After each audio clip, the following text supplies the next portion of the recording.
Today, we are taking up legislation that does three things: extend the payroll tax deduction, reform our unemployment benefit system, and protect Medicare payments for doctors. First and foremost, this legislation prevents a tax increase on 160 million Americans. Yet 100% of the so-called tax cuts in H.R. 3630 are cuts to Social Security and Medicare funding taxes.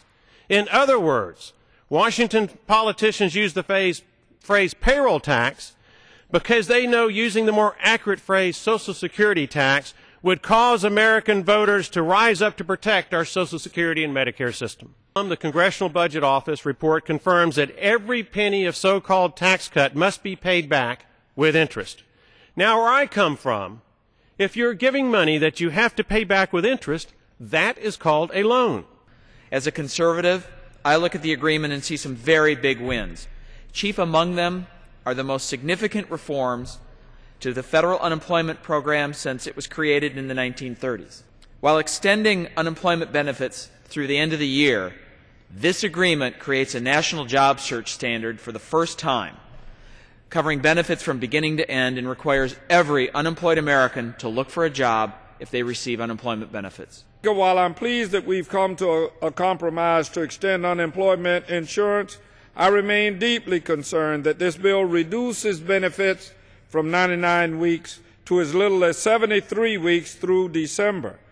I hear daily from constituents who are approaching the end of their unemployment period and are at a loss as to where to turn next. It ensures taxpayer funds are properly spent by permitting drug testing under common sense rules that help people get ready for a job. We also reauthorize temporary assistance for needy families with this legislation, but while doing so, make reforms to that program as well by closing the loophole that allowed welfare funds to be accessed at ATMs and in strip clubs, liquor stores, and casinos. And the last item is something I want to focus on for a moment. All government spending in this agreement is fully paid for, and not with one dime of higher taxes. All spending on unemployment and health care are fully paid for. And indeed, a full half of the 10-month extension for unemployment insurance that benefits the entire country, $15 billion, is financed by cutting compensation for future federal employees.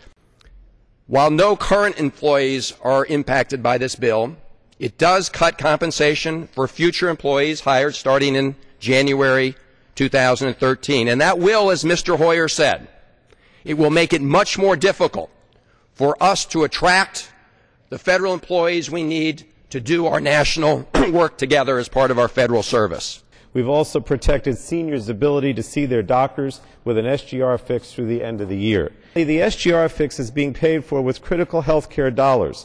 In fact, the bill slashes one of the most important investments this country has ever made in preventative health. And sadly, the bill also manages to cut from one provider, hospitals and nursing homes, to pay for another, physicians. Meanwhile, there is still no permanent solution to an ongoing SGR problem that can't continue to be kicked down the road.